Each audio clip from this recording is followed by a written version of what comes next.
दोस्तों, हमारे जीवन में जितनी भी परेशानियां और जितने भी झगड़े होते हैं, उसका एक कारण यह है कि हमारा हमारे मन पर कंट्रोल नहीं है। जब दो गाड़ियां आमने सामने से आ रही हो और दोनों के ब्रेक फेल हों, तो क्या होगा? बस यही हमारी जिंदगी में भी हो रहा है। ना हमें हमारे माइंड को कंट्रोल करना आता है और ना दूसरों को आता है।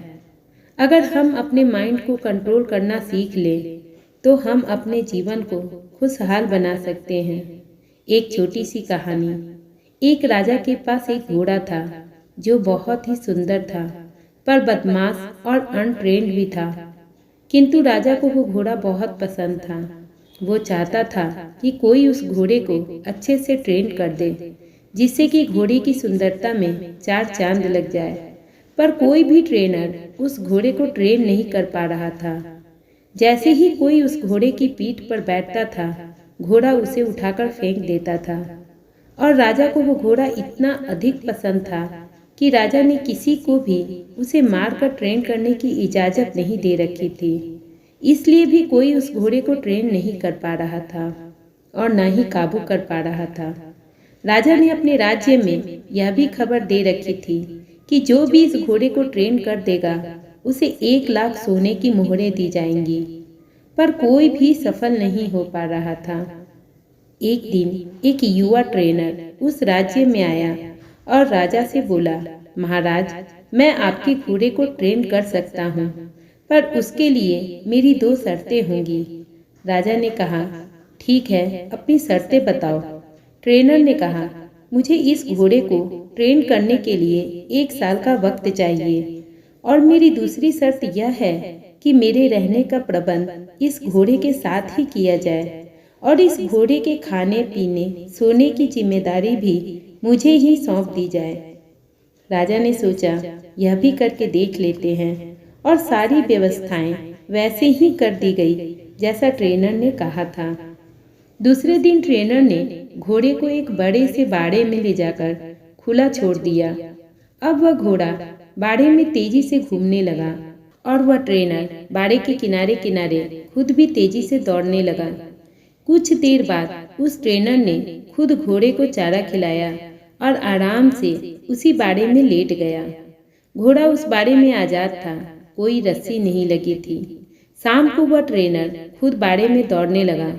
उसे देखकर घोड़ा भी इधर उधर घूमने लगा। रात को ट्रेनर ने घोड़े को खिला पिलाकर रस्सी से बांधकर उस घोड़े के बगल में सो गया। सुबह होते ही वह ट्रेनर फिर घोड़े को बाड़े में खोलकर खुद दौड़ने लगा। घोड़ा भी दौड़ने लगा। अब यही उसका रोज रोज का रूटीन हो गया।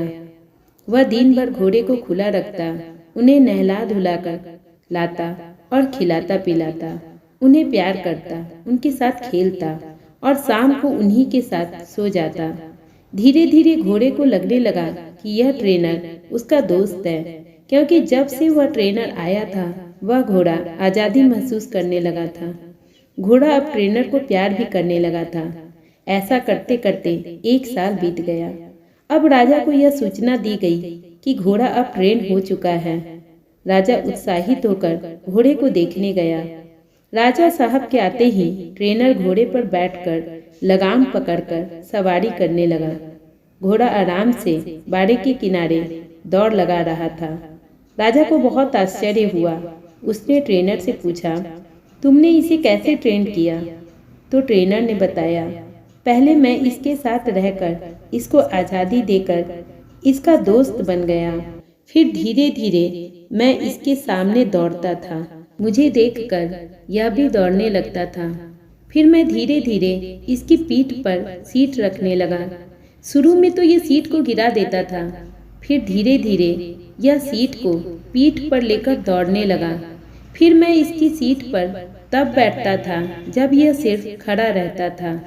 मैं कुछ देर इसकी पीठ पर बैठता था, फिर उतर जाता था। जब ये मुझे अपनी पीठ पर बैठाने लगा, तब मैंने इसकी पीठ पर बैठकर दौड़ना शुरू किया। धीरे धीरे इसकी आदत बन गई। अब नतीजा आपके सामने है।